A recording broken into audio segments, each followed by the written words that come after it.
In today's video we're jumping into a bit more Elden Ring. This time obviously the DLC's out now, so we're jumping over to the Realm of Shadows and I'm going to be showing you how to pick up one of my favourite weapons in the game, and that's going to be the Great Katana.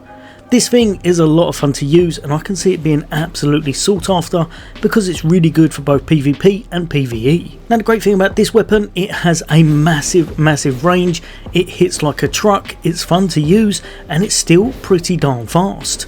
Katanas have always been one of my favourite weapons in the game and this one is just exceptional. Like quite a few weapons in this DLC, it scales off of strength and dexterity and it deals quite a nice bit of physical damage as well as doing a bit of blood loss. The Ash of War you get with it is an overhand swinging one and I think it might be something that would be swapped out for something else, but it can still definitely have its place in certain playstyles. Now in order to get hold of this weapon from the very first starting grace, once you get into the new DLC you're going to make your way up and you're going to make your way over to this waypoint just over here, which is going to be the free path cross.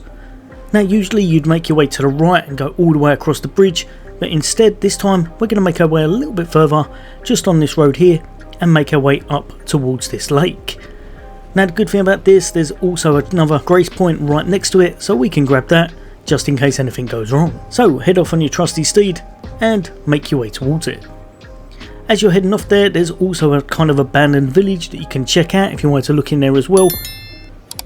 But the main thing you're going to do is just keep heading towards this way, keep on the path, and then just right on the right hand side is going to be the new grace point you're after, showing you that you're pretty much in the location you need to be. Just up ahead there'll be the village I was talking about, but instead of going in there you're going to turn to your left and we're going to go over to this watery area.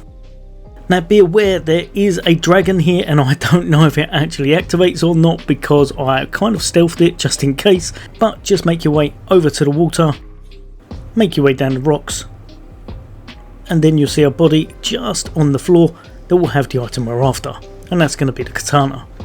This katana is really cool. It reminds me a little bit of the Nagakiba, if I'm saying that right. If I'm wrong then please chuck it in the comments, I've probably butchered it, but it's very long, it's very powerful.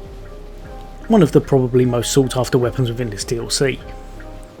Definitely one to look out for and a great addition to anyone's kit.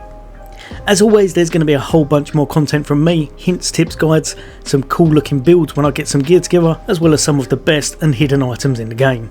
As always, for all things gaming, take care. I'll see you on the next day.